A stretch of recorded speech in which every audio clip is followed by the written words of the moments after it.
Hey, what's up, everybody? Ryan the Mighty Quinn here on the Cornerman MMA.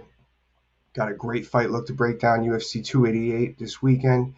Drew Dober versus Matt Frevola. Really looking forward to this one. It is the prelim main event. I don't even know if that's really what it's called. That's what I call it. The prelim main event. I'm going to be watching that fight live here on the YouTube channel uh, for the Fight Companion, I guess they call it. Going over my own play-by-play. So please join me.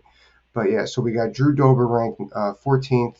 We got another up and comer with Matt Frevola. I believe he's 10-3, not ranked yet, and fireworks in this fight, complete fireworks. Obviously, Drew Dober's on a tear lately. That last knockout over Bobby Green was phenomenal. Matt Frevola had a great knockout in his last fight.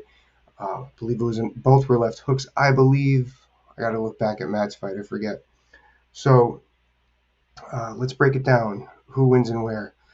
Um, I think that Drew is a little bit bigger. I mean, Drew just looks huge. That's just from what we've seen. Um, I'm going to go striking. Drew, the Muay Thai background. I know he's just very developed striking. Looks great. Really progressed. Really showed a lot of evolution in his game in the last couple of years. And the wrestling, I'm going to go to the Long Island wrestler with Matt. Like I said, he came up from Long Island, some of the best wrestling in the country. Can't go against that, especially the wrestling slash or wrestling from MMA training that Long Island has to offer. Although he doesn't wrestle down there anymore, he doesn't train in Long Island anymore, from what I've seen. The background is there, so I'm going to go there. The scrambles is just going to be more favorable. The hand fighting more favorable for Matt, and the jiu-jitsu I'm going with Drew. He's just from what we've seen, very established. Although Matt is also, I believe they're both brown belts in Brazilian jiu-jitsu. Um, but I think that Drew has been able to implement it a little bit better, as well as against more quality opponents throughout his career. All right, so let's start. How does Drew win this fight? Don't change your swing, Drew. That's what I would do this whole camp. I just really like the way he can come forward on fighters, how he could stand his ground, how when he's backing up, he's still his counter strikes are there. Just rely on that boxing, even though you don't. I would say the kickboxing. Make this a kickboxing fight. Don't even worry about the Muay Thai with this fight. I think he's going to score big on that when it comes to the power punches. Um, and just take what's given to you. Matt tends to stand in front at times, and that's where you score. Drew has a much better feint than Matt does. I think that's going to be big here. Who can establish that? And once that gets established for Drew, I think that's going to open up his right hands, left hooks, feints, right hands, left hooks, kicks. That's what's going to happen. Open up his combinations with feints, and that's how he's going to score his points. Probably go to the ground, let it happen.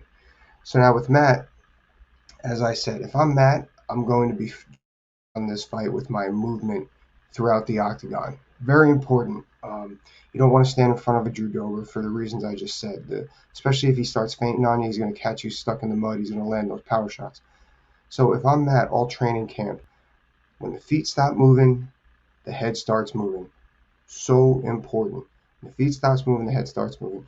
Um, Actually, Matt striking kind of reminds me a lot of what Drew's was a couple of years ago. Very great power shots. He does very well with, and this is actually like a quote grappler quality. I used to throw the right hand and roll, right hand and roll. Shows fluidity. It gets you out of harm's way after you throw that power punch. However, I feel like everything Matt throws is at one speed when it comes to the striking. So I wouldn't really set up camp with the striking for him. I would strike till I can get inside to the clinch and get Drew against the fence and work a single leg takedown, or single leg to double rather.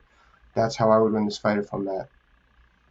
Work my striking to get it in to a body lock and get him against the fence. I think the clinch on the outside still favors Drew a little bit, although maybe Matt can hand fight with him. But I would try to throw those punches when I can. He has a pretty nice spinning back kick to get Drew against the fence. So now, if I am Drew, the adjustments, I'm losing this fight because I'm getting held against the fence. I'm getting the clock chewed up. Matt's making it somewhat boring or just wrestling me down and controlling me. Maybe landing some ground and pound. So, what do I got to do to switch it up? Get a little more aggressive after the feint and then start counter. in order to set up those kicks that I was talking about with Drew.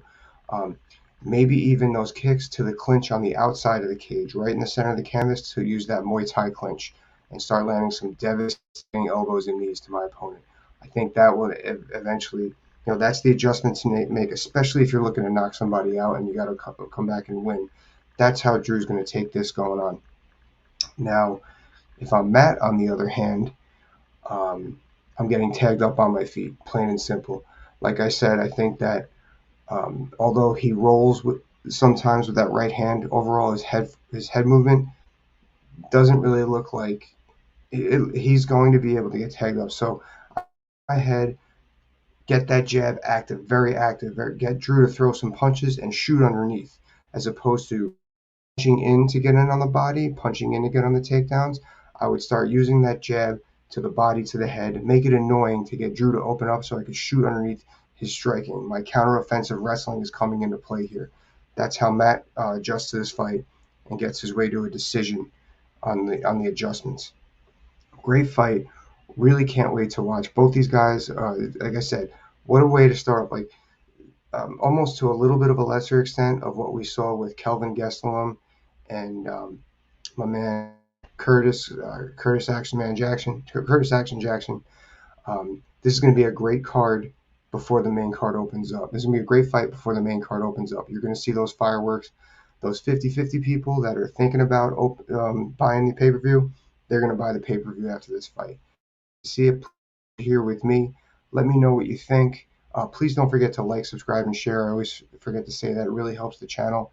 And looking forward to discussing with you guys. Talk to you.